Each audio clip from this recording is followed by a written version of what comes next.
मुरली है अमृत की धारा, है धारा जो देती सुखों का सहारा।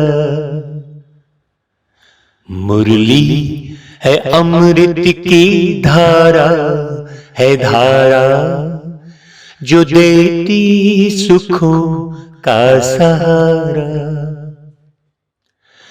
भूले जीवन में हो जाए बाबा मुरली में समझाए, तुम्हें देवता बनना है प्यारा, देखो गलती न करना दोबारा।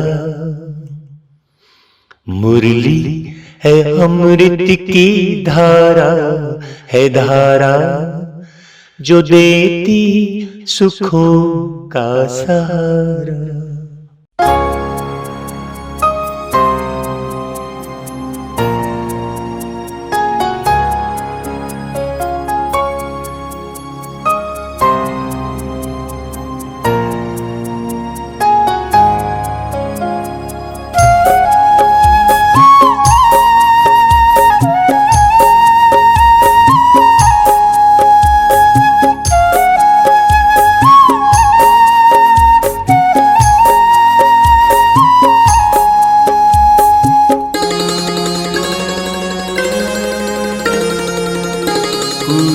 बेफिकर हम बाबा को पाके, हुए बेफिकर हम बाबा को पाके।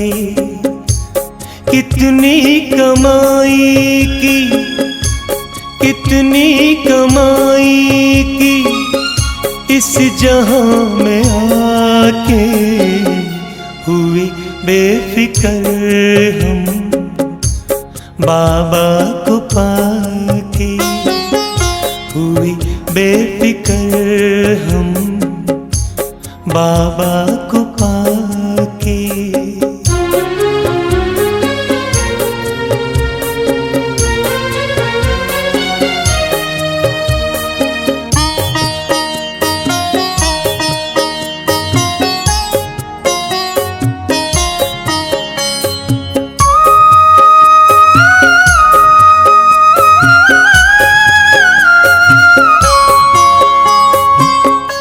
आंसुओं से भीगी थी जिंदगी हमारी, आंसुओं से भीगी थी जिंदगी हमारी।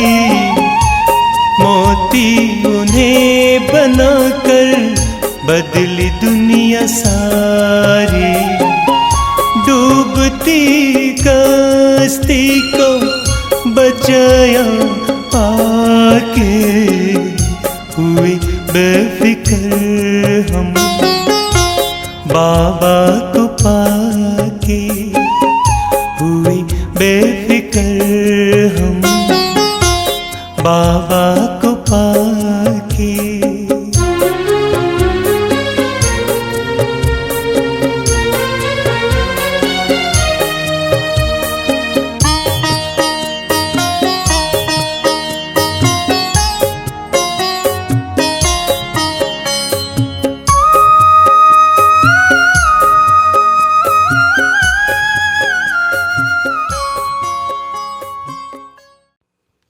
दुनिया में लोग बहुत ज्यादा भ्रम में रहते हैं, और भ्रम में रहने के कारण सम नहीं हो पा रहे हैं। बहुत अधिक भ्रांति है, इसलिए शांति नहीं है। ज्ञान नहीं होने के कारण असमंजस की स्थिति में है। अब लोग ढेर सारी कथा कहानी सुनने के कारण अपने ही स्वरूप को नहीं समझ पा रहे हैं कि उनका अपना निज स्वरूप कैसा है और उनके अपने अंदर कितनी शक्तियां हैं, कितना दिव्य प्रकाश है, कितने लाइट अर्थात हल्के हैं, कितनी जिम्मेदारियों से मुक्त हैं। ये दुनिया एक बाजार की तरह है, सिर्फ एक खेल है। जब ये समझ बहुत गहरे से विकसित होती है तब व्यक्ति सदा रूहानी चमक से चमकता रहता है। ये सब बहुत गहरे समझने की जरूरत है। अब मान लीजिए भगवान का कोई एक नाम लेकर लगातार आखिर रट क्यों रहे हो,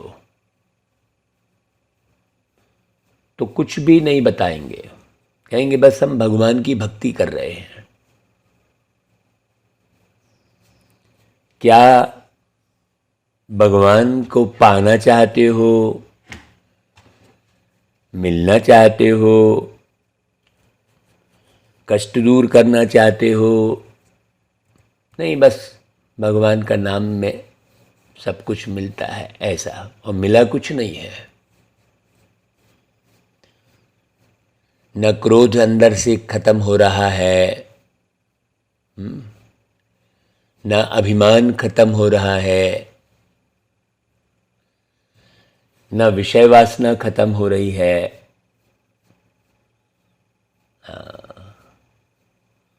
और प्रश्न ढेर सारे हैं, और जब प्रश्न करते हैं लोग और उसका उत्तर बाबा के ज्ञान के आधार पर देना शुरू करते हैं तो सुनते ही नहीं है।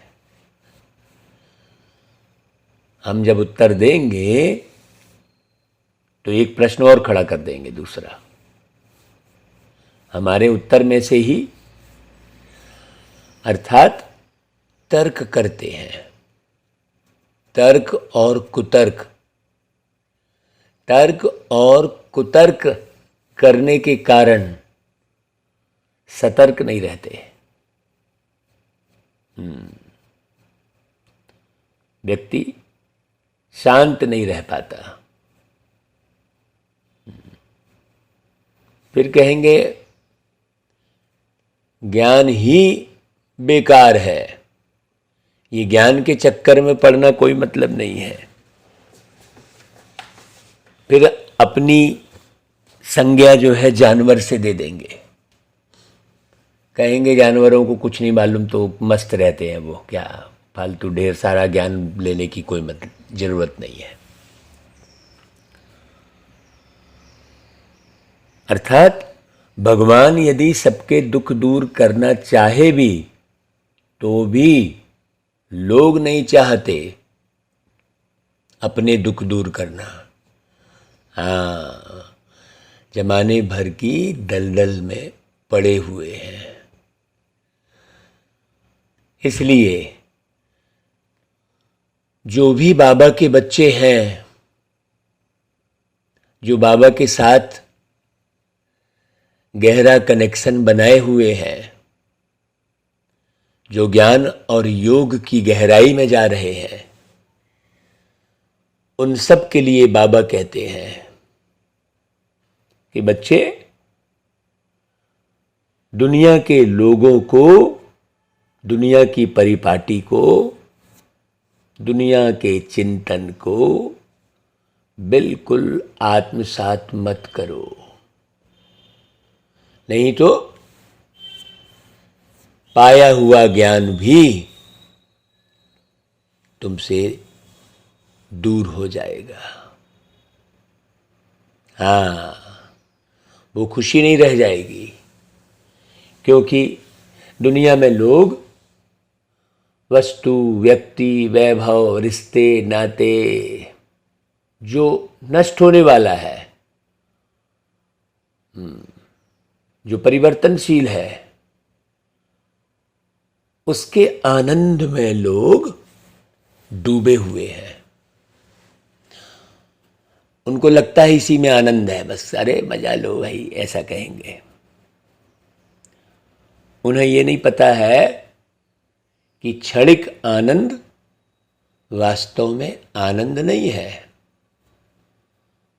क्षणिक आनंद जो है महादुख का जो मार्ग है, कहना चाहिए, अपार कष्ट का। माने आगे उनको हाहाकार ही सहन करना पड़ेगा, ये उन्हें पता नहीं है। इसलिए बाबा के ज्ञान को सुनते ही नहीं है, और जो बाबा के ज्ञान में रहते हैं उनकी वो खिल्ली उड़ाते हैं। तो सभी बाबा के बच्चों से बाबा कहते हैं, बच्चे तुम सिर्फ एक बाबा की याद में रहो, सिर्फ एक बाबा को देखो और बाबा की श्रीमत पर चलो, नहीं तो ये दुनिया तुम्हें चलने नहीं देगी। और बाबा की श्रीमत पर चलकर अपनी सद्गति करो और सतयुग में ऊंचे से ऊंचा पद पाओ, है ना भाई। ये समझ में जिसके आ गया है वो बाबा के सिवाय और किसी को याद करेगा ही नहीं। है कि नहीं भाई। तो रोज बाबा की मुरली सुनना, समझना और बाबा के एक एक शब्द को धारण करना। दुनिया अब कोई काम की नहीं रह गई है। हाँ, न दुनिया से है कोई लगाव है, ये देखने लायक भी नहीं है दुनिया। यहाँ के वास्तव में किसी भी व्यक्ति से मिलने की भी इच्छा नहीं होती है। आत्माओं से प्रेम करो। जितनी मनुष्य आत्माएं हैं, आप प्रेम स्वरूप में रहो। नफरत नहीं करनी है आत्माओं से, नफरत करनी है यहाँ की प्रथा से, यहाँ की व्यथा से, विषय विकारों से, अपराध से नफरत करना है। परिपाटी जो व्यर्थ की चली आ रही है ना, उसकी तरफ ध्यान नहीं देना है। जब ऐसा पुरुषार्थ करेंगे तो आप बिल्कुल अलग अलौकिक रहेंगे। अपने पारलौकिक पिता परमात्मा की याद में अलौकिक रहेंगे। आप सदा स्वस्थ रहेंगे। आप सदा बाबा की याद में मस्त रहेंगे। हाँ, आपकी तरफ कोई देखे या ना देखे, बाबा देख रहा है आपको। बाबा आपको गोद में उठाया हुआ है। ये कोई कल्पना नहीं है ना।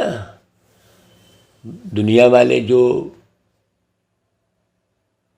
देह, वस्तु, नाम, मान, शान, पद पोस्ट के आकर्षण में पड़े हैं, उनको लगेगा ये तो गए करके। उनको ये पता नहीं है कि हम कितने आनंद में रहते हैं, अंदर से कितने मस्त रहते हैं, है ना भाई, कितने स्वस्थ रहते हैं। हाँ, छोटी छोटी सी बात में लोगों को गुस्सा आ जाता है, तेज अंदर से हिल जाते हैं, लेकिन वो हिलते रहते हैं बस। उनको लगता है कि नहीं ये तो नेचुरल है, कहते हैं वो कहते हैं ये क्रोध वगैरह तो कॉमन चीज़ है। हाँ, ये तो सबके अंदर है, ऐसा कहते हैं, क्योंकि उन्होंने क्रोध से मुक्त आत्माओं को अभी तक देखा ही नहीं है।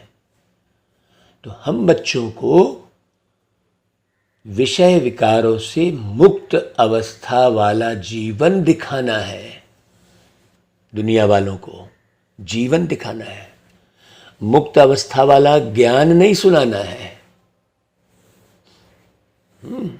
केवल ज्ञान नहीं सुनाना है।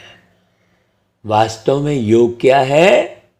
विषय विकारों से मुक्त अवस्था वाला जीवन दिखाना है लोगों को। वो स्वतः ही देखेंगे, स्वतः ही आकर्षित होंगे।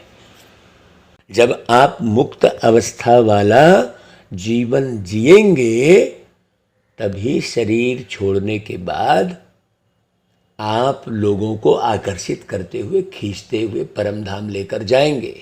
नहीं तो आत्माएं यहीं घूमती रहेंगी, फंसती रहेंगी।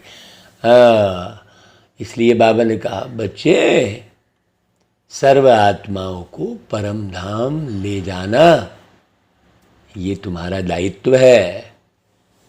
लोगों को मुक्ति और जीवन मुक्ति का रास्ता दिखाना, बाबा से वरदान दिलाना, आत्माओं का कनेक्शन परमात्मा से जोड़ना, ये हमारा कार्य है, ये हमारी जिम्मेदारी है, जिसमें बाबा पग पग पर सेकंड सेकंड सहयोगी है। अब बाबा के बच्चों को अपने स्थूल किसी समस्या का समाधान करने के लिए सोचना भी नहीं चाहिए। छोटी छोटी समस्याओं में उलझना ही नहीं चाहिए। ऐसी स्थिति बनाइए, ऐसी स्थिति अपनी बनाइए। आपकी अवस्था ही दुनिया की व्यवस्था को ठीक करेगी। बाकी तो दुनिया में ढेर मनगढ़ंत दंत कथाएं हैं। न जाने क्या क्या कथा सुनाते रहते हैं और कुछ सार नहीं, अर्थ नहीं मालूम। लोगों को सतयुग की बात बताओ तो लोगों ने ऐसा सुन रखा है, कहते हैं अरे वो सतयुग में भी दुख था। सत्यवादी राजा हरिश्चंद्र सतयुग में ही तो था, बोले कितना दुख पाया, ऐसा कहेंगे। अरे कृष्ण जी कितना दुख पाए, ऐसा कहेंगे, क्योंकि सबको दुख ही दुख दिखा दिया है। लोगों को ये पता ही नहीं है कि दुख कब और सुख कब। भाई, यदि इस दुनिया में सुख कभी आया ही नहीं तो फिर भगवान से मांग क्यों रहे हो कि हे प्रभु हमारे दुख छुड़ाओ? ऐसा क्यों कह रहे हो जब दुख और सुख एक साथ जोड़े हैं? अरे भाई, जोड़े कैसे हो जाएंगे? अंधकार और प्रकाश एक साथ कैसे रह सकता है? सोचने की बात है। तो इतनी अज्ञानता भरी पड़ी है दुनिया के अंदर में कि अब इस दुनिया को बिल्कुल बुद्धि से निकाल देना ही बेहतर है। अपनी बाबा की याद में अपनी वो परम धाम वाली निराकारी दुनिया और सतयुग की पवित्र, शांत, आनंदमयी, सुखमयी, प्रेममयी साकारी दुनिया, ऐसे अपनी निराकारी दुनिया और सतयुगी साकारी दुनिया की स्मृति में रहो। ये स्मृति इतना सुख देती है मेरे मीठे भाइयों बहनों, जो ये सुख कभी खत्म नहीं होता।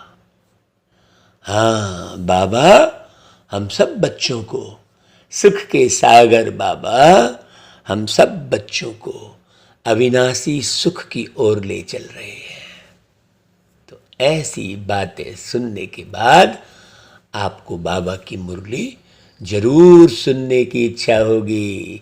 बाबा की मुरली जितना सुनेंगे, जितना समझेंगे, उतना ही अव्यक्त अवस्था बनती चली जाएगी। अच्छा भाई, ओम शांति। इन सांसों का क्या है भरोसा, जाने कब ये साथ छोड़ दे। इस दुनिया का क्या है भरोसा, इस दुनिया का क्या है भरोसा, जाने कब ये हाथ छोड़ दे। इन सांसों का क्या है भरोसा, इन सांसों का क्या है भरोसा, जाने कब ये साथ छोड़ दे, जाने कब ये साथ छोड़ दे।